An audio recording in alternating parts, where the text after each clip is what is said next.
Let me start with the numbers because that's where this conversation actually belongs.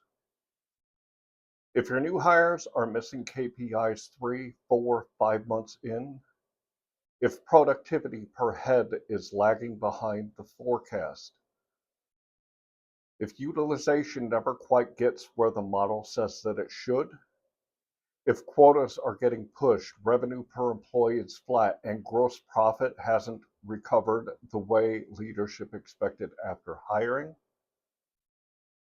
that's not confidence, and that's not bad luck. It's also not because you hired the wrong people, no matter how tempting that explanation feels.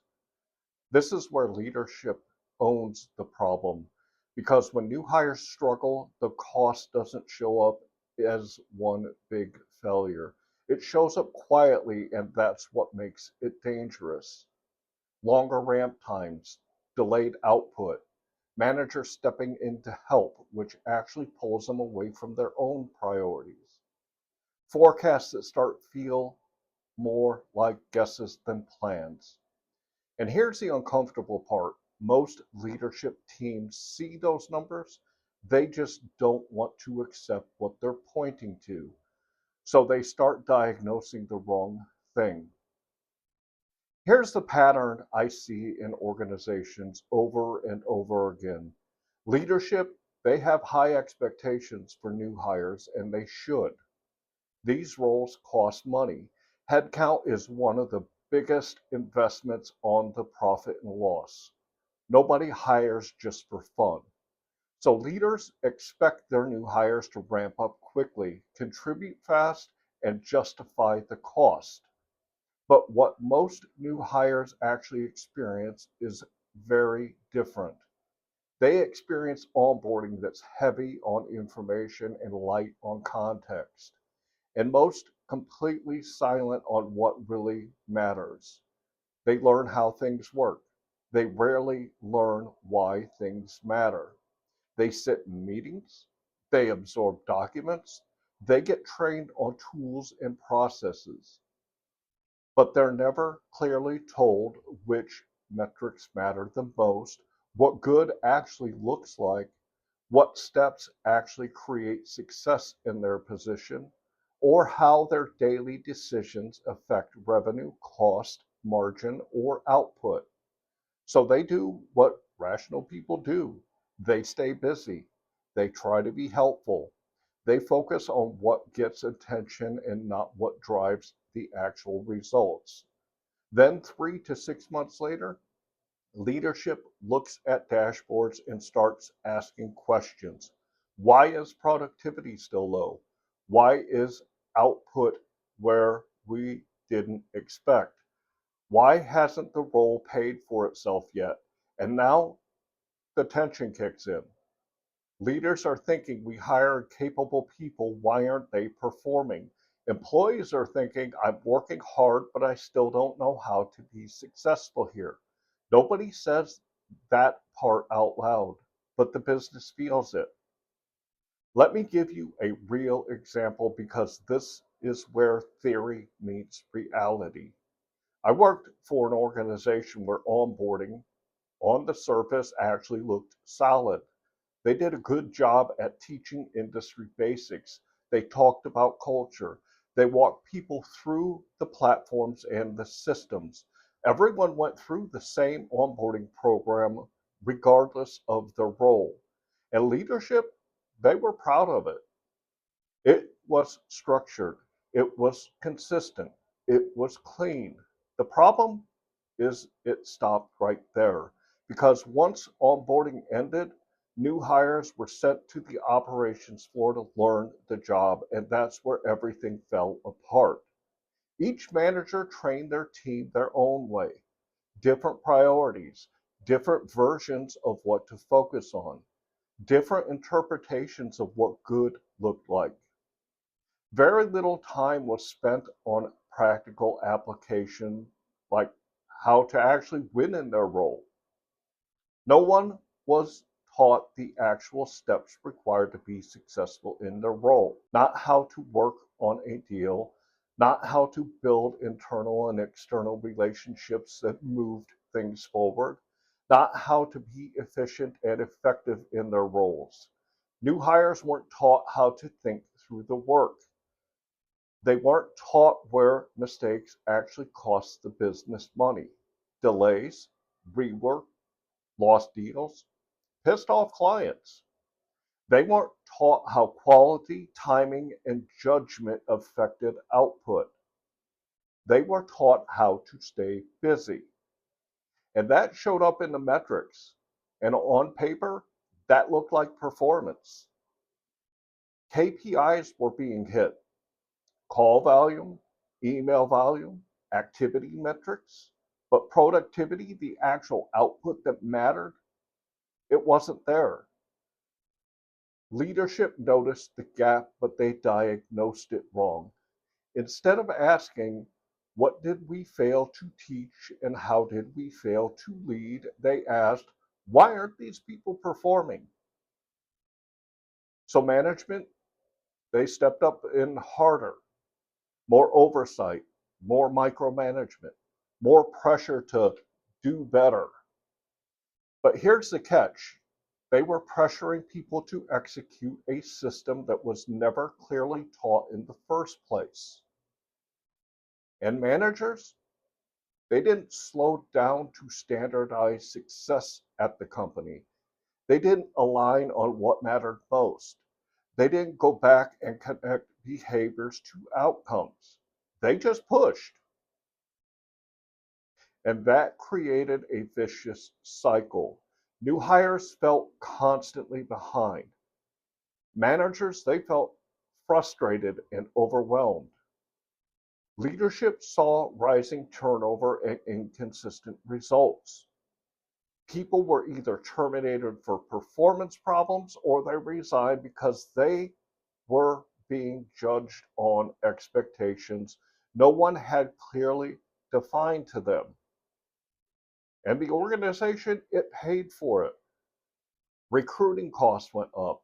Ramp time never stabilized. Institutional knowledge walked out the door over and over again. Not because the people were bad, but because onboarding, leadership, and performance were never designed to work together. Here's what most leaders miss: they treat onboarding, leadership, and performance like they're separate topics, different meetings, different owners, different fixes. But in reality, these are all one system. If onboarding teaches theory but not execution, performance suffers. If managers lead differently, results vary. If performance is measured on activity instead of output, the business pays for it. And when those pieces aren't aligned, no amount of pressure, training, or tooling fixes the problem. You just get more motion without better results. And this is exactly what I do. I help companies see where onboarding, leadership, and performance are breaking down before anyone wastes any time fixing the wrong thing. So let's talk about the real root cause, because this is where leaders usually get uncomfortable. New hires don't struggle because they're incapable. They struggle because leadership leaves too much undefined and then acts surprised when they see the results. Expectations aren't clear, standards aren't actually consistent, and success isn't actually defined in operational terms. Leadership assumes people, they'll figure it out. But when you look at the numbers, productivity, and output, that assumption collapses fast. Ambiguity doesn't inspire ownership, it creates hesitation, rework, and wasted effort.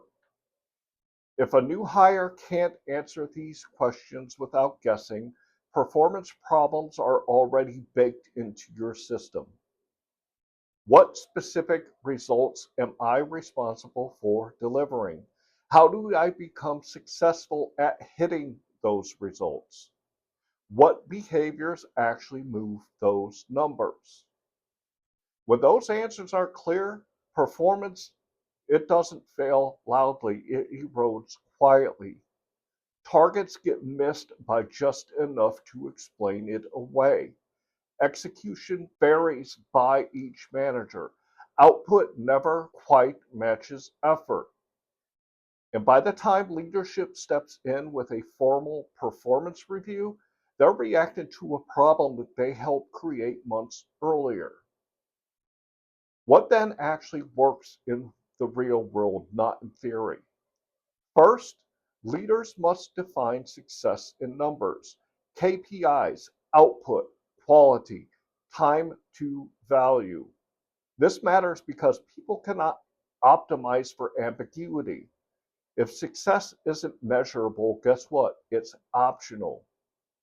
When leaders skip this step, they get inconsistent performance and unreliable forecasts. Teams work hard but don't achieve successful outcomes, even when the basic KPIs are met.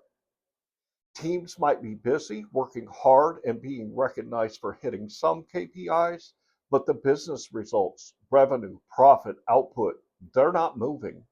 Leadership notices the activity, sees hard work, but never understands why effort doesn't actually produce results.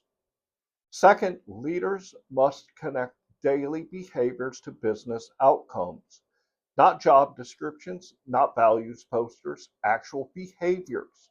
This matters because activity without impact is expensive. If you don't do this, you end up with busy teams who feel productive, but they don't improve margins or profitability. I've seen entire roles built around work that looked impressive but barely touched revenue or cost. Third, then, managers must own clarity, not motivation. Their role is not to inspire people to guess better, it's to remove the confusion. Motivation cannot compensate for unclear expectations.